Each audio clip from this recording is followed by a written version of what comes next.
So I think we're again ready to go. Welcome again to another Saturday Microscopy live stream. Microbehunter here. Of course, people more commonly call me Oliver. And yes, today I want to put a pumpkin under the microscope. It's not so much the pumpkin that I'm interested in, but rather I want to show you a few preparation techniques, and I'm just going to use a pumpkin here as a specimen because it works quite well. It's also October. October is pumpkin season, and I simply want to show you now a few things how you can prepare the pumpkin here for microscopy. And we'll be also doing a little bit of staining as well. And yeah, I think we're just going to get started. As always, you're welcome to write comments. Of course, in the comments section, I will try to answer the comments if possible. And if you basically do not want to write a comment, you can always write one later at the end of the video. The video will be put online again, and then the comment section will be open again. Okay, so I have received already a lot of comments, and some people are saying that the sound works. I usually always do a little sound check at the beginning, and I think everything should be fine. A short overview of what I would like to show you today. Yes, I'm going to be using a microtome here, but that's not going to be the only thing. I'm going to also, I've also prepared some boiled pumpkin over here, so I'm going to show you how to squeeze it. It's also possible to prepare pumpkin by squeezing it. The starch grains will look quite different. Yes, we're going to be looking at starch grains. I've got an iodine solution over here to stain the starch grains. I've got some Löffler solution, which is methylene blue, and I have to be very honest with you, I did not try the methylene blue solution yet on a pumpkin. And it's Halloween as well. That's also one of the reasons why I chose pumpkin. And if you're new to this channel, I just want for some organizational matters as well. I have several microscopy channels, and this is the one that I call Microbehunter Microscopy, but I also have something that I call a main channel, which is just called Microbehunter. And if you don't know the other channel, then of course I also invite you to visit the other channel. In the other channel I will upload YouTube shorts and also once a week a short video. But for the live streams and for the technical aspects, this is the channel that you want to visit.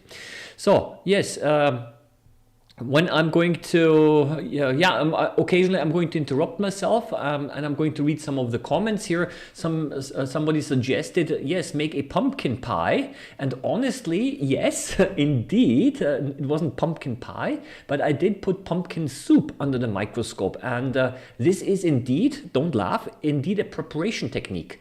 By heating up the pumpkin, you're making the tissue soft, and you can then compress it on a microscope slide. And that's actually something I'm going to try later on. So actually boiling the pumpkin is also a possibility of preparing it. Yeah. So, but today I'm going to do the following right now. Is I'm going to simply start cutting the pumpkin here. Well, I already started to cut it. Because tomorrow we're eating pumpkin soup. And there has already been a comment right at the beginning, why not put the stem of a pumpkin also under the microscope? And that is possible. And I have a permanent slide where I put this where the stem is prepared, but it is too hard. Okay, I think because it's dry. So if you want to put a stem under the microscope, make sure that it's fresh. So what I'm going to do first is the following. I'll cut the pumpkin here already. And what you need is you need a regular microscope slide. And the simplest and easiest way is to scratch the surface. Okay, and how do you do that? I usually have a pipette over here. I have a little bit of water over here, and I usually always I'm a little bit in trouble here because what you don't see is that I have a microphone here, which is kind of blocking a little bit my hand. So I put a little bit of water on a microscope slide. Some of you who have already watched my channel several times know that I also like to pick up water using some tweezers here. That's of course also possible. It's a question of taste. Yeah. So let's get started. First thing is the following is you take a knife. It doesn't have to be a particularly sharp one. You dip it into the water. I know it's a little bit difficult to see maybe because of the contrast, but there is a drop of water here. And all you do is you scratch the surface of the pumpkin and you dip it into the water. Now you should be able to see that it actually turns orange. And if you don't have a pumpkin available and you still would like to try this technique, try potatoes. Yeah, potatoes also work, okay? So that's it, but there is a problem. And the problem is that there is now a lot of pulp on the slide, a pulp which is not necessary and which kind of makes the specimen too thick, okay? So the first thing that I do now is I simply take it, okay, and I remove the pulp, and what's left over is enough for microscopy. Okay, I have to grab some tissue paper again here, and up. And what I usually do is I simply dump the whole thing into some tissue paper. Okay, so it's always a good idea to make the specimen as quite thin, and because if you have a thin specimen, then the cover glass is going to be quite flat on the slide. And there will also be less water on the slide, and it's everything's gonna, you get a better image because the water is much thinner. So I take my cover glasses, and all I do is the following. I take some cover glasses and I usually hold it against the light a little bit, because sometimes the cover glasses are a little bit dirty, and even when they come out of the box. So for this reason I always dry wipe it. And usually when I do these little tasks here, I read the comments here. Most people make jack-o'-lanterns out of the pumpkins. This is also something that I'm going to do with my children. The only problem with the jack-o'-lanterns, that's when you cut a little face into the pumpkin, is the pumpkin might get moldy, so you have to dry it very quickly. Yeah. Hello from Sweden, hello from Lebanon, hello from all over the world. I think from Bulgaria, greetings from Bulgaria. It's one of the things that I like, that people all over the world are united by the same hobby. Yeah. Okay. Speaking of Halloween, it would be cool to see a spider's web under the microscope, and indeed, a few years ago in my other channel, I've put a spider's web already under the microscope. So if you check my other channel and if you search for the spider web, you're going to find it. You can actually see the droplets of glue on the spider's web. Yeah, it's also, actually that's a very nice thing. Hello from Nijmegen. Oh, that's in Netherlands. I visited this place as well. Yes, I was there about 20 years ago in a workshop. Yeah. Argentina. Oh wow, I love this. Philippines, I love this. Yeah, very international community. Yeah, what I'm doing right now is all of the excess water I'm removing with a little bit of tissue paper, because again, I do not want to be anything to spill over. I know it's kind of difficult for you to see because of the white plate. But yeah, there is now a little bit of pumpkin tissue on here, and I'm going to put it now under the microscope. Yeah, so Philippines, Tennessee from the United States. Wow, I love it. Okay, and someone also sends greetings from Mars. Okay, so I put it under the microscope now. Okay, this is now the 4 times objective. You can always see you already made a mess here. Doesn't matter. You center everything, and we can already see a couple of air bubbles. You can always see the objective that's in place over here. So it's the low power objective, and yeah, you're not going to be super impressed by that here, right? The circles that you see, those large circles, are of course air bubbles. You see a little bit of pulp as well. Yeah. But what I'm really interested in are those very small, fine dots that you see in the background, because these should be starch grains.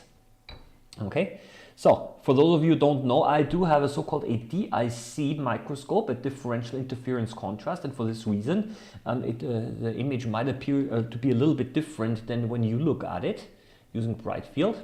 So this is not dark field, but I can change a setting here in the microscope to make everything a little bit brighter. Okay, and now you see that those dots here I'm not talking about the big circles here. I'm not talking about, that's an air bubble, right? Okay, but I'm talking about those tiny dots. These are all the starch grains, and these are the things that actually give the pumpkin, yeah, basically the energy. So that's yeah, because the pumpkin stores food, of course, primarily for itself, but we humans, of course, also like to eat pumpkins, and that's why they give us the energy here. And here we can already see the starch grains. Okay, yeah, because I've got this DIC microscope, I'm able to play around a little bit here. But if you want to see it, how do you see it? How would you see it under your bright field microscope? That's how you would see it. Okay, so you don't depend on DIC. That it's regular bright field. And yeah, I'm going back to DIC. The reason why I have got DIC is especially because if you do live streams and videos over YouTube, yeah, sometimes the contrast is of course better, and people have an easier time seeing it. I always have to adjust the brightness again here, and these are our starch grains. Okay, how about polarized light illumination? As a matter of fact, this is polarized light. However, the way that it's set up is I do not have cross polarizing filters alone, but I also have on the top of my microscope a prism that I can shift, and this is the reason why I'm able to change the appearance here. And if you look very carefully at one starch grain, then it might appear that there is light coming from one side and that the starch grain actually has a shadow on one side, and that's typical for DIC. But right now I'm playing around with the prism, and then I'm also able to change the colors here, which I rarely do. Yeah, the grains move a little. Is this Brownian motion? Ah, very good point. Yes and no. So I will tell you why. If you look at the very small dot grains, okay, there are some very small ones and they kind of shake around, and that is most likely Brownian motion. But if you see movement of the larger starch grains, like they're kind of drifting off into one direction or moving back and forth a little bit, they're too large for Brownian motion. And if the larger movement is probably because some of the water is evaporating from underneath the cover glass, and this causes some kind of a water streaming. Yeah, or sometimes some air bubbles, they fuse together or they pop, and this causes a temporary rush of water, and then that's also one of the reasons why they move. Or for example, if I'm just going to illustrate this to you, is when you, of course, when you press against the cover glass, I'm doing this now with my tweezers, okay? Yeah. Of course, you also see them move, but the tiny shaky movement of the smaller starch grains, that is, yeah, Brownian motion. So, okay, that's not so exciting. I mean, yeah, maybe it is, but what I would like to do now is I would actually like to stain them, okay? I would like to actually check, is it really starch? And basically, starch can be detected by mixing it with iodine. And so this is basically what I'd like to do now. I'm going to repeat the same thing, and I'm going to add a little bit of iodine. Okay. Can you explain Brownian motion, please? Okay, yeah, sure. Even if it goes off topic a little bit, but that's fine. That's why we're doing a live stream. I have to be honest with you. I'm going to tell you now the version which is sometimes criticized by physicists because they say it's not entirely correct, even though it is very commonly used in education. So basically Brownian motion is all of the water molecules and air particles and everything, when it has a temperature, it moves and they vibrate. Okay, so this water has room temperature and the water molecules, they vibrate. And then they basically, when they vibrate, they bump against some particles like starch grains or little oil droplets, and this gives the starch grain a little bump, and then the starch grain also moves. And so that's the random motion. And the larger starch grains, they're too heavy. So if the molecules bump into them, then this is, yeah, you won't see them move. That's Brownian motion. And it has always been explained using thermal activity. So basically because of temperature. But then I read somewhere that strictly speaking, this is not entirely correct. Apparently this has to do with local pressure differences. And I have to admit, this is where I also don't fully understand it. There seem to be local pressure variations, and which is not purely due to the thermal motion of the particles, apparently. But yeah, it's simply because particles bump against the starch grain. This is the version that's been most commonly used. Yeah. So and this is, yeah, so you can also see this, for example, if you put milk into water, and under the microscope you see the fat droplets move around because of this Brownian motion. So, but what I'm going to do now is I'm going to take the slide off here again. I'm going to switch over to the desk view, and I'm going to pretty much repeat the same thing, but I would like to add now a little bit of iodine. Now, when you use iodine, you got to be a little bit careful. And the reason why you should be careful is well, not because it's dangerous. I mean, iodine is used for disinfecting, but iodine is a strong stain. So if you I once spilled a little bit of iodine on my wooden floor, impossible to remove. And concentrated iodine is corrosive. So you really want to make sure that when you do that, that the objective of your microscope really does not touch the iodine. Okay, and in order to do that, I will be using also I will be also removing a lot of the iodine again. Yeah? So same story as before. I'm going to add a little bit of water. Okay, let's add a little bit of water here. You see, I'm using just the same slide. I'm just using the space here next to it. Okay, so same story as before. I'm just gonna scratch off some of the pumpkin here. I want to remove again most of the pulp. Actually, I could also do this later. And what I'm going to do now is I'm going to add a little bit of this is called Lugol's solution, and it's iodine. These days, iodine cannot be.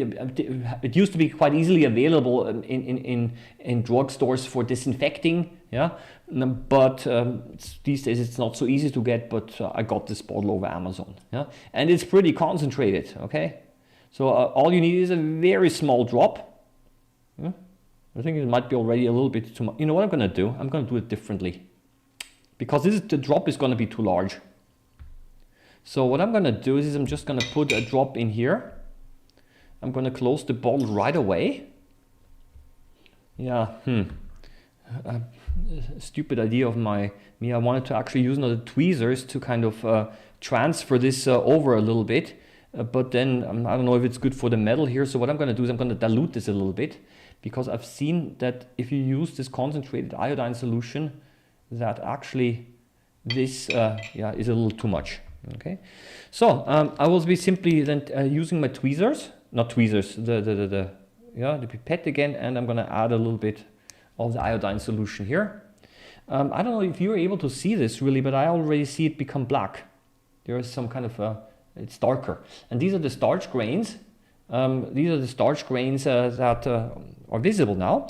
And what I'm doing right now is I'm going to carefully remove the excess iodine solution, because I don't want to have too much of this on here. Also a little bit because I want to reduce the problems in case I'm spilling it. So cover glass goes on top, and cover glass goes on top as always, and I'm removing again the excess liquid using my little tissue paper here. Okay. And that can difficult for you to see maybe, but I can see it quite well that actually there are some darker regions here. Okay, and this is actually a sign that the iodine has stained the starch. Okay, so let's give it a try again. So it's again the microscope view. I just want to make sure that there is no iodine spilled anywhere, and we put it back on here. And here we go, and go up with the magnification a little bit, and yep. Now these are some, I don't know, these are not starch grains. These are some water droplets. But what about this here? See? Those black dots here. Okay, we go up with the magnification, up with the brightness. Okay, and here they are. Okay, what about this here? No, these are some kind of, I think on the cover glass, some moisture, but that's not what I what I'm interested in here. Okay, so those black dots here are the starch grains. Here again a little bit of pulp, yeah, from the from the pumpkin itself, and you see that those starch grains, they stain black because we have the iodine reaction. Yeah. So you can do the same thing with potatoes. Just scratch off a little bit from a potato and you get the same thing. Let me actually adjust a little bit the filter settings here. Yeah. Yeah, you get the idea. So that is I would say the easiest and simplest way, but the disadvantage of this scratching technique, of course, is that I don't see any cells, because what I'm doing is I'm breaking the cells open, the starch grains go out, we can look at them, sure, that's nice, but actually I would like to see the complete cellular structure, and I would like to see the starch grains as they are in the cells of the pumpkin. Okay, so that's kind of the thing that I want to do, and in order to do that, I have to use a microtome. Okay, yeah. So this is basically the next thing that I would like to show you. Okay, how to use a microtome, and then I'm going to show you a new method that I discovered today in the morning. Yeah, a new method today in the morning where you don't even need a microtome. Could you try dark field on this one? Yes, I could, but there's a problem. You'll be surprised. I've got a pretty nice microscope, but it does not have dark field for the higher magnifications. So what I can do is I can show you dark field for the 4 times, but that is not really a very high magnification. Yeah. So that would be the 4 times. You see that the yeah. So that would be dark field using the 4 times objective. Yeah, not so nice, because the starch grains are too small. Yeah. The reason why I don't have dark field is because all of my filter, I've got this condenser with the different filters, it's already all full, and I didn't have enough space for dark field, and I said, okay, I've got DIC contrast anyway, so I don't need dark field. Yeah. So that's a little bit the thing. So you see that my microscope is not able to do all of those things that maybe some of yours is able to do. Yeah. So yeah, but essentially that's what I wanted to simply demonstrate here, is this iodine reaction here. And yeah, I'm going to now take it a step further, and we're going to be now using a microtome. I made already several microtome videos before. Some of you still might not be familiar with it, so I'm going to quickly show it to you anyway. And then I'm going to show you a new method that does not require a microtome and actually works even better. I could not believe this myself. So basically I'm going to remove the iodine because I just want to play it safe now. Here is this is the microtome that I'm using. It's not a particularly good one, it's not a particularly bad one, I would say. Yeah, here there's a glass plate, and the point of the glass plate is so that the knife is able to slide over it. Yeah, there is something that you can turn. So if you turn it, you're able to raise and lower this piston in here. So I'm going to put the pumpkin in here. And there's a little wheel over here, a little screw over here, not a wheel, a screw, and which allows me to clamp the pumpkin. Yeah. So you see there is a little clamp here, which allows me to clamp the pumpkin into this piston. And then what I'm going to be doing is by rotating it, I'm able to, always advance the pumpkin upwards. Okay, so, and in order to do that, I need to cut a piece of the pumpkin again. So if you don't have a pumpkin, you want to try this, try potatoes, try carrots, also works. Okay, so that's it. I put it in here, all the way down. I clamp it closed. And now this platform will serve as a guide for me to cut the pumpkin. And I'm going to show you now what came with the microtome. Look at this. This is the knife. It's a disaster. It's not smooth. It was complete. It's damaged over here. So I just wanted to show it to you because I've never seen a knife like this. What's the point of of supplying a knife which is dull? Yeah, which is so badly, I don't know, yeah, even over here, yeah, is something. I kept it because as a souvenir, as an example of a really badly made product here. Yeah, so for this reason I'm using those cutting board knives, and they also work. not, I think they're not quite as sharp as a real proper microtome knife, but it kind of works. Okay, good enough. Yeah. Again, a few questions here. Off topic, the dark field stop is not part of the objective, so why can't you use it for higher magnifications? Okay, well, in my case, well, now it's getting complicated, because what I have in here is actually not a dark field filter, but it's actually a phase contrast filter, which is used for the 40x objective, and which just happens to have the correct size to work with the 4x. It's coincidence. Okay, so actually I don't have what I've been using before was actually the phase contrast annulus, the phase contrast patch stop, the phase contrast filter for the 4x objective, which happens to be kind of also working a little bit for the low power. So it's kind of not intended to be dark field. Okay, so that's a little bit the thing. I do have a dark field filter that I could put in there, but I'd have to take the condenser apart. And then I cannot use DIC anymore because I have to take the DIC prisms out. So it's kind of a little bit of a trade-off, and I said I'm just going to forget about it, and I'm just not going to use dark field because with the current settings, I have enough possibilities anyway. So what I'm doing right now is the following. I'm just going to use the knife, placing it on the platform, and hopefully without cutting yourself, I simply slice it across. And then what I do is I advance this a little bit, okay? And then I try the same thing, okay? And you see, sometimes I'm able to catch a little bit of it, okay? But not a lot. So yeah, it's a question of trial and error until I'm able to get something, it's also only a small section. So again, a lot of trial and error that I have over here, and that is already better. Okay, you see that there is a larger section over here, and what I usually do with those is because they dry out very quickly, and because I want to continue to cut it, I usually place them into a little bit of water.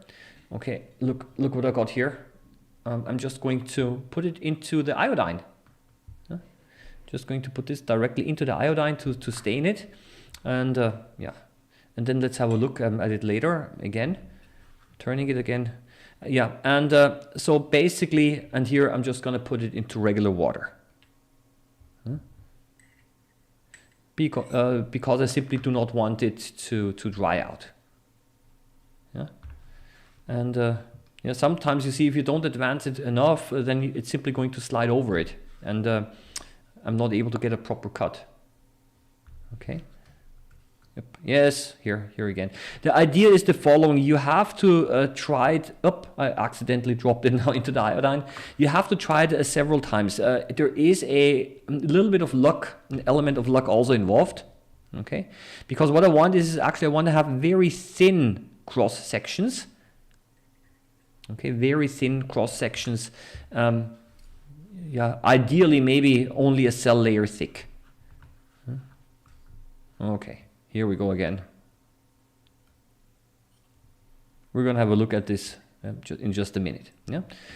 So you get the idea. And what I'm gonna do now is I'm going to make a slide. Okay, just like before. And I'm going to put this away.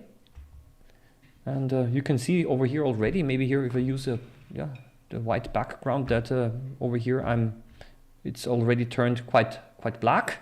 Over here this one is still orange as it was originally, and I'm going to simply do the following. I'm going to take out the pumpkin a little bit. I'm going to dry it off here, and it goes on a microscope slide. Where do I have one? Here it is. Okay, you cannot see this. Okay, here we go. Put this one over here. And the other one, the non-stained one. And because not all of them have the same thickness, for this reason it is trial and error. Okay? So if you try this several times, you might get some of them that are a little bit thinner, and these are the ones that you want to use.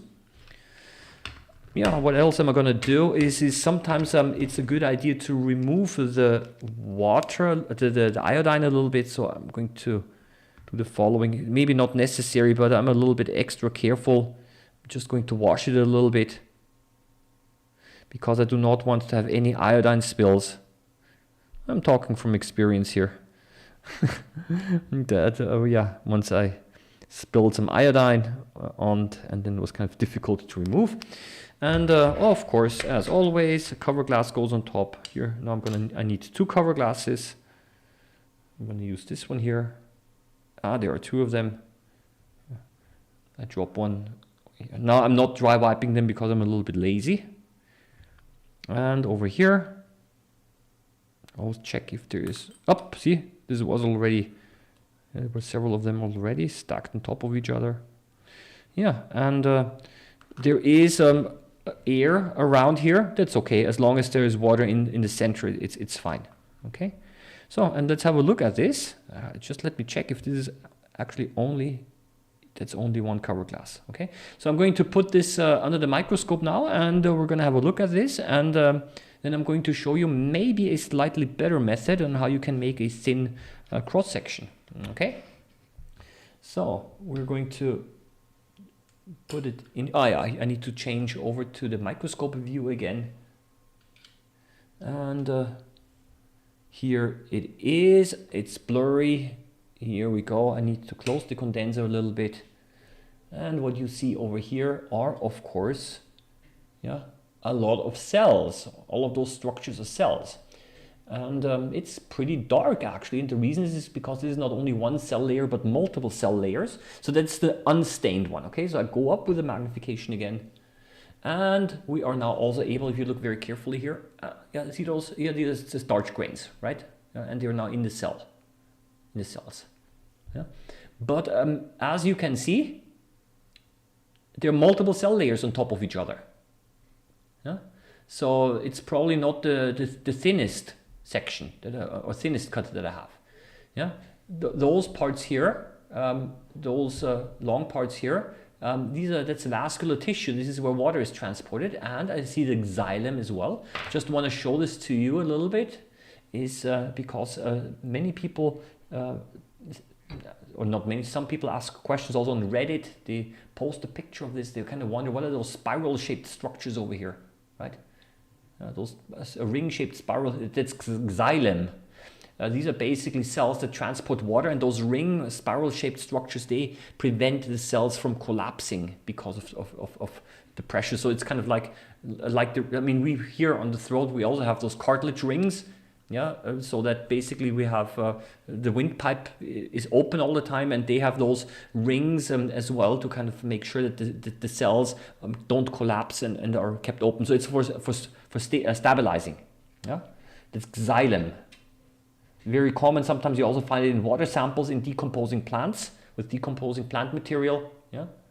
How do you differentiate between xylem and phloem? You can see this actually when you have a cross section. That's a longitudinal section, and the rings are typical for xylem. Okay. There is actually a staining technique that you can also use, but usually in a cross section, if you cut it the other way, then usually the xylem cells, in many cases, are a little bit larger. But that is very typical here. Just wanted to show it to you because also in a banana, for example, you find those. Many plants have them. Yeah. But actually, the thing that we were focused on was the starch grains right here. Okay. So, well, let's have a look now at the other one, the one where I stained it with iodine. Okay. So I'm going over to the other side. And one of the worries that I sometimes have is that the iodine was not able to go into the cells. This can sometimes also happen if you did not give it enough time. Then sometimes, okay, let's find a place where we are able to see this bit. Yeah, here, it's a little too dark. So you see those dark structures, those dark spheres. These are now the iodine stained starch grains. Okay, but again, I'm not so happy with the cut. Like expected, because I tried it, the whole thing, of course, also in the morning. That then there are again multiple cell layers, and especially if you use now the fine focus knob, you can actually see that different cells come into focus and go out of focus. So there should be a better way, or a different way of actually making very thin cuts. And I'm just going to show you a crazy method today. Honestly, I've never heard of anyone doing it that way. So, but maybe it is an established method, but I've not heard about it before. And it actually works also quite well. I'm going to show this to you now, and it's pretty crazy. And it works like this. I would like to make a very thin cut now, and I'm going to therefore remove everything, and I'm going to maybe use this here, this pumpkin over here. I'm going to show you something. Let's clean everything away here. Where is this? Here it is. That's my Microtome. It's a razor for shaving, and it actually also works. Okay, so let's try this. Yeah, and you simply start doing this a few times, and then you see that over here on the other side you have some of those pumpkin. Yeah, and this actually also works. So what I'm going to do is I'm going to quickly dilute this here up. I flipped over the glass of water, but not a problem. Let's put it over here on a slide, and let's separate this, because these are multiple. Yeah, sometimes these are multiple cuts, sections, but already by looking at it, I already get the impression that some parts are much more transparent and thinner than when I use the Microtome. Okay, so yeah, I mean, this is indeed, I think, and I tried this today in the morning, and honestly, I got better results than with the Microtome. It was kind of ironic. More consistent and thinner cross sections. Okay. So let's give this a try here. So I'm going to add a little bit of water again, just regular water. And now I'm going to use a large cover glass, simply for the sake of simplicity. You see, I've also got those large cover glasses here. The smaller ones I usually simply throw away, but those larger ones, unless they break, I like to keep them. Okay, here it is. Let's have a look if this works in a similar way. Okay, so this is the old one. Let's put it away. And let's use this one over here. And you can already see that it actually does work, because it looks much brighter. Yeah, I think I'm much more satisfied with this result, and now you can also see the starch grains much better, because there are fewer cell layers on top of each other which cover them up. Yeah. So honestly, before rushing out and buying a Microtome, I'd rather try the razor. Yeah. Just thought I'm going to share this with you, because I was actually surprised myself that this actually works pretty well. Yeah, again, those are air bubbles, those large things here. Okay, so we just ignore those. But also the larger, the smaller round structures, these are again the starch grains, and you can also see now the orange pigments.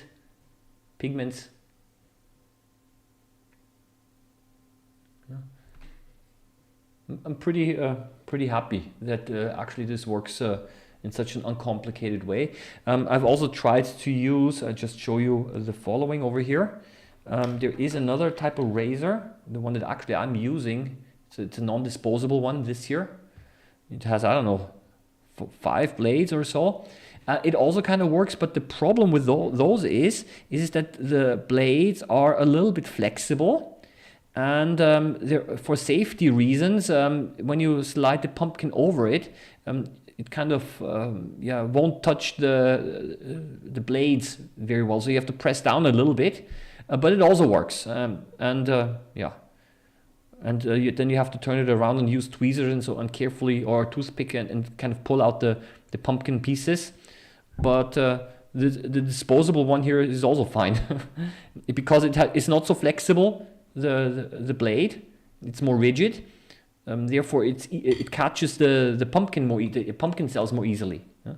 So, but let's go back here. Yeah, and I'm pretty happy with this.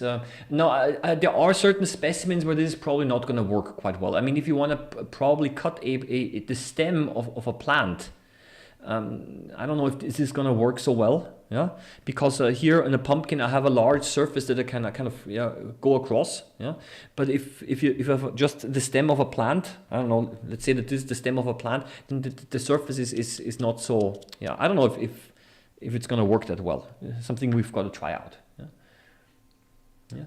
So this is I could also try to microtome the skin on my chin. What you can try is I've tried this. Take some of the beard. And put that under the microscope. That is a possibility. And if you want to actually observe the skin of your skin, then this is the way to go. I'm not kidding. Do the following. You put it on here, and you peel it off. Put this under the microscope. You're going to see thousands of cells, because the top layer of skin cells will be transferred now to the sticky tape. Yeah. Easiest way of collecting cells, I would say. Yeah. So, but you know what? I'm going to take this away again, and I also want to stain it, just for the fun of it. Why not? So I'm going to remove this.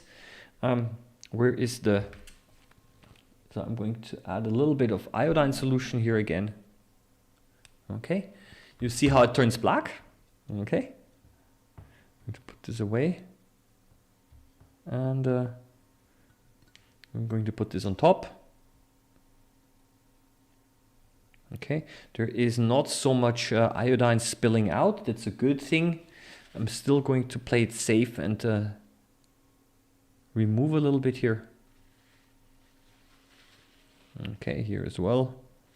So let's give it a try. I'm going to also wipe the bottom of the slide because I don't want it to be moist. And this is now the slide which I stained with iodine using the razor as a microtome. And here we go. Okay, so you can see now the cell walls of the pumpkin, and the starch grains are now stained black. Okay, I think you get the point.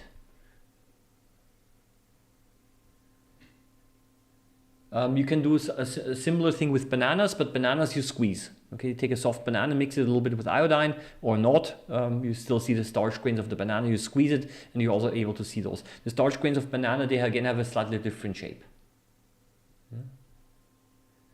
Yeah, and last but not least, I think I'm going to show you now the boiled pumpkin as well. Okay, so yeah, here they are again. Maybe I do want to go up a little bit with the magnification here. Yep.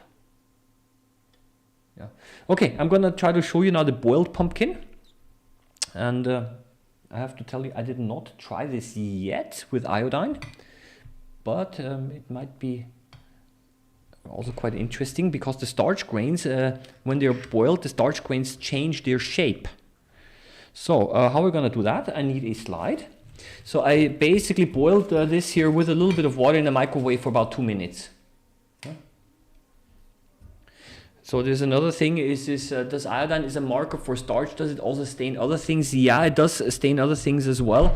It's also been used to just stain cells orange generally, but I would say the strongest reaction is indeed with starch.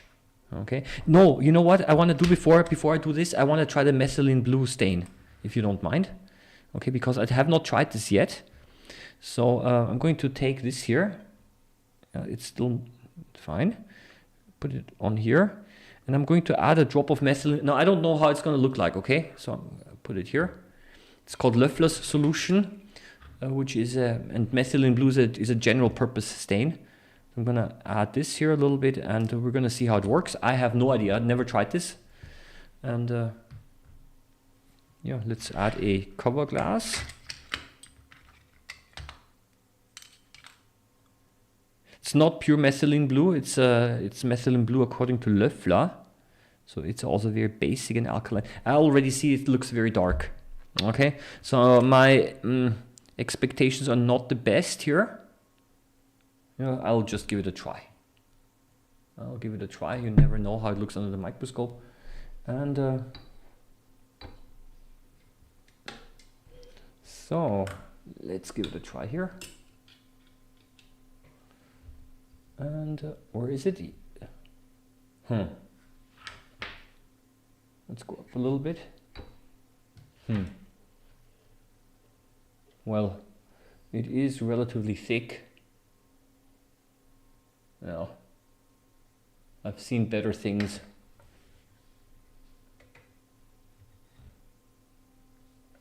Maybe go down a little bit with the light intensity. Yeah.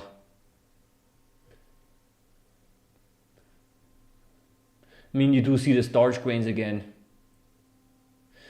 What's the difference between Löffler's solution and methylene blue? Well, actually Löffler's solution is methylene blue, but it's not concentrated, and it, I think, contains also potassium hydroxide.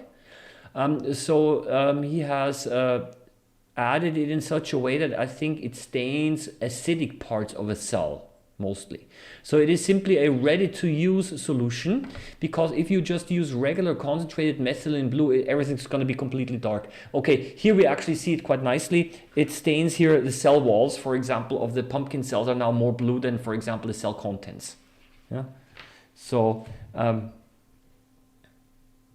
this is actually the, yeah, here as well. Okay, here I think that's better. And you see actually that the cell walls, they stain, or some parts of the cell, they stain more blue than the surrounding, because they kind of build up, they have a real affinity for the methylene blue. And if you actually Google methylene blue according to Löffler, it will actually tell you a recipe. I think it is basic, it contains potassium hydroxide, and therefore, because it's basic alkaline, it stains those parts of a cell that are more acidic. Like, for example, also DNA is more acidic.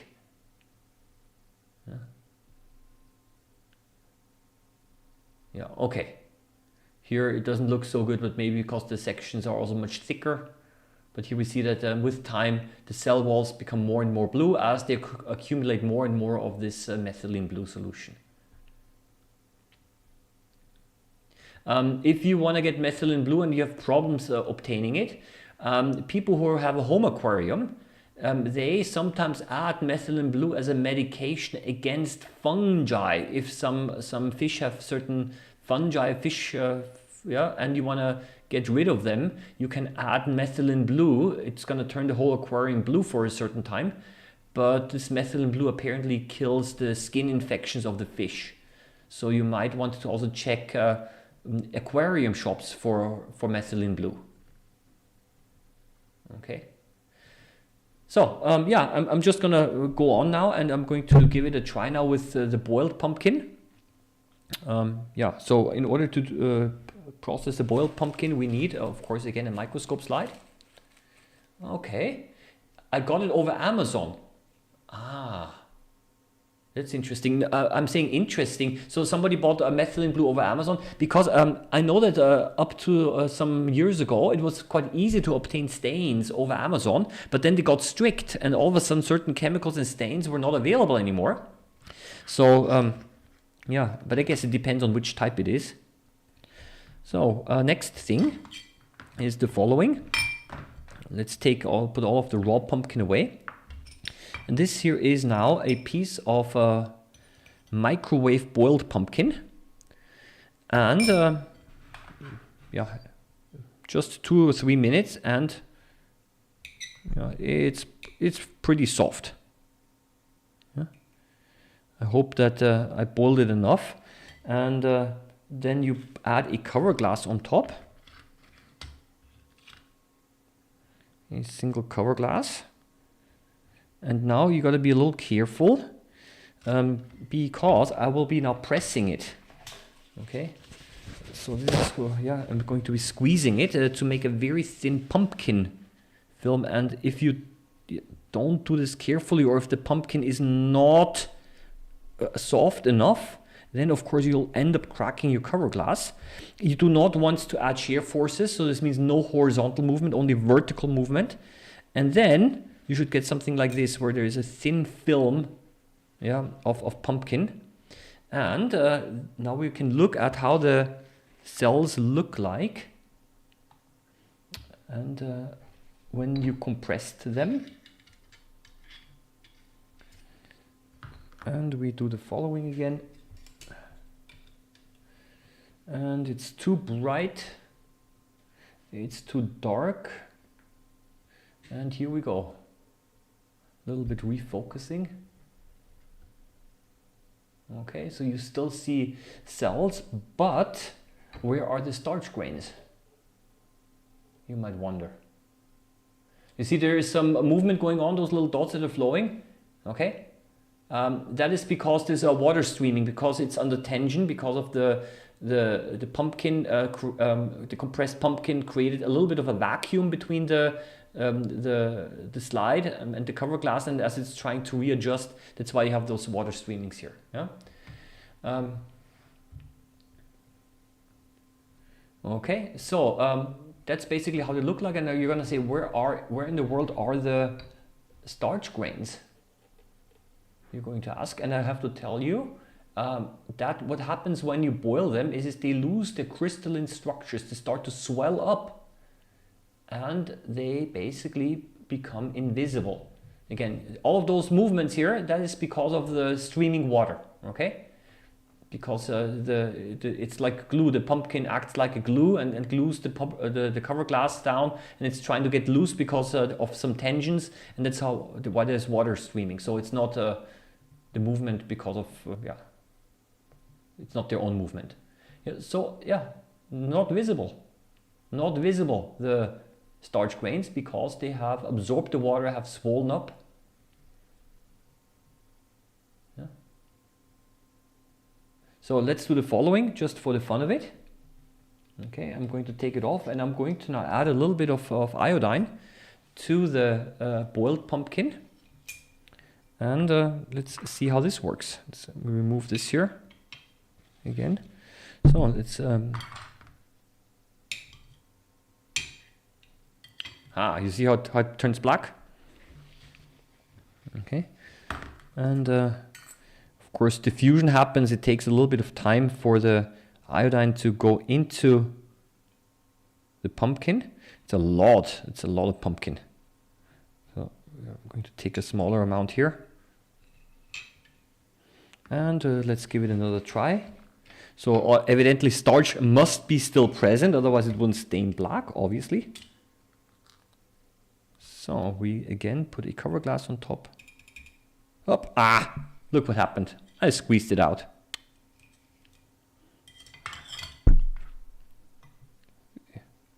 So, okay, I need a tissue paper. And let's carefully compress it again, hopefully not breaking the cover glass. Here we go. Okay. And let's have a look at this under the microscope.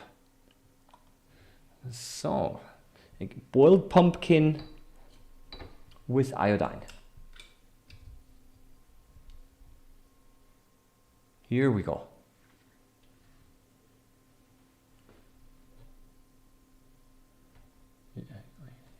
Look at the size of those grains. They're much larger because they have absorbed the water and they have swollen. So like a rice grain. I mean, if you boil rice, it also becomes larger. Yeah. And this way they lose their crystalline structure. It becomes more easily digestible. And you can also see that some parts are not black because this is the part that the iodine did not reach.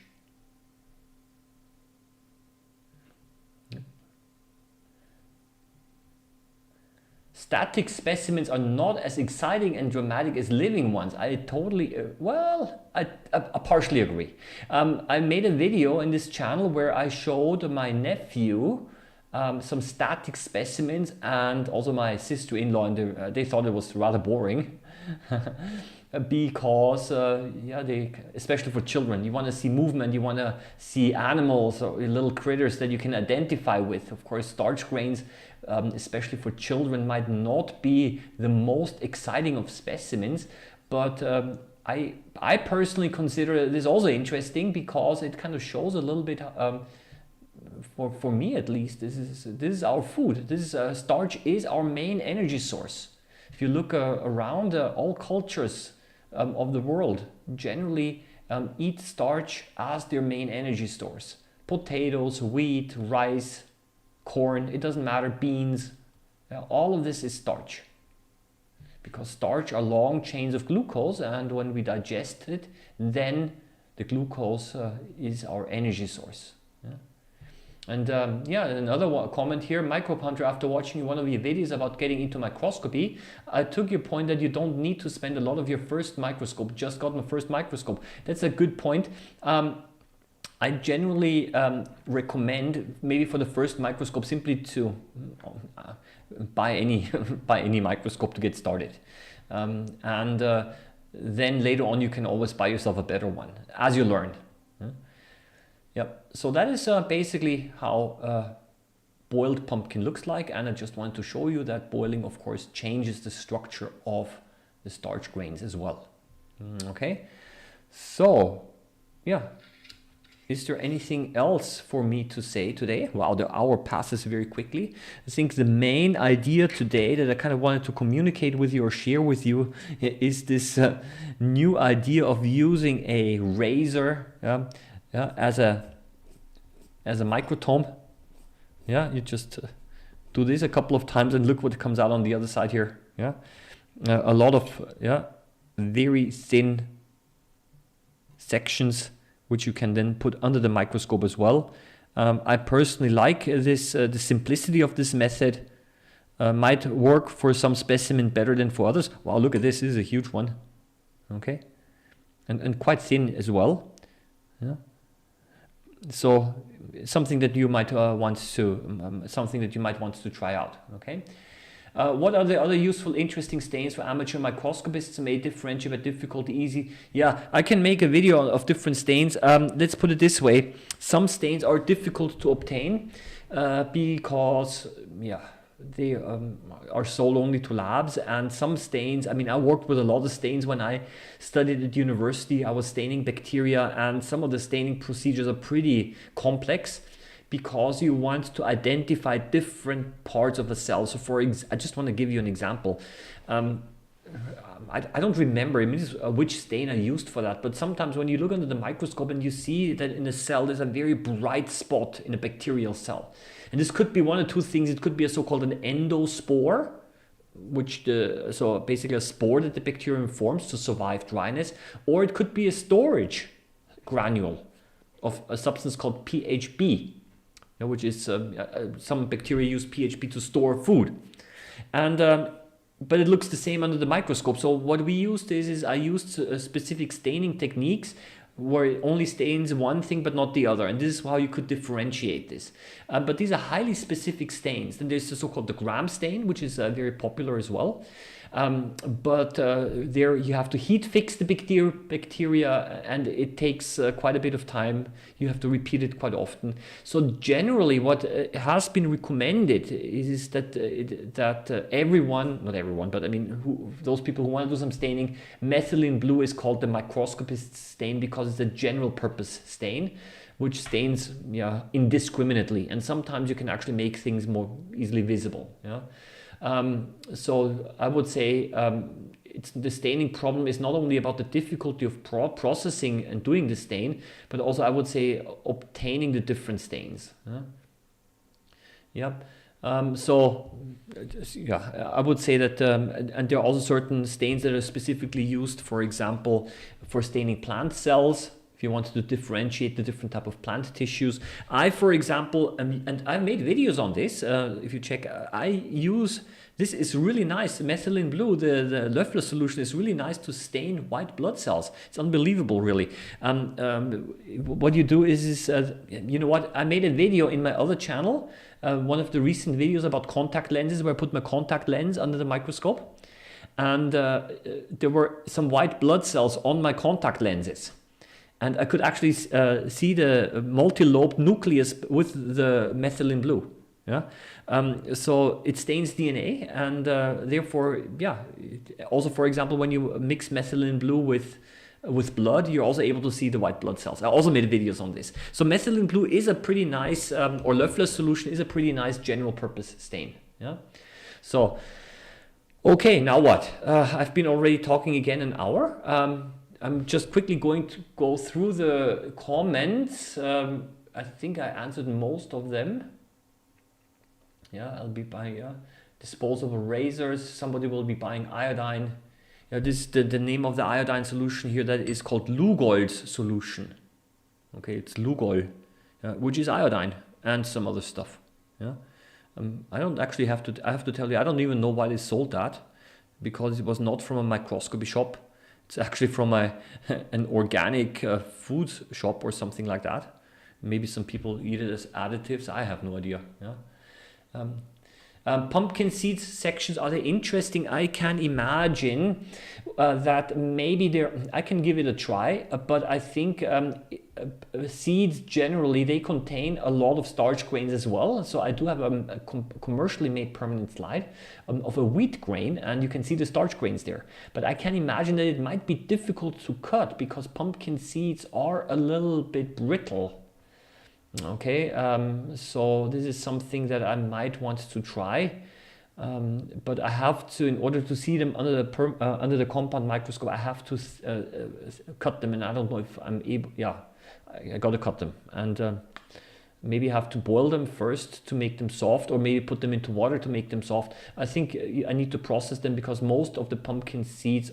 Well, actually, I can try the pumpkin seeds from this very pumpkin. You know what? Yeah, I'll give it a try, and then I'll see how this works. Maybe next week.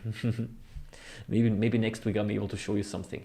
Yeah, I think I'm just going to leave it at this, unless there are a few last second questions. Yeah. Speaking of contact lenses, I saw a video online of an eye doctor who had to remove 23 lenses from someone's eye. How in the world did someone get 23 lenses? Wow. Didn't you use ink? Yes, as a matter of fact, it is possible, and I've also used ink before, of fountain pen. I'm just looking around where the ink cartridge is. I might have thrown it away. So I bought myself a regular fountain pen ink cartridge, and this also works. It also stains.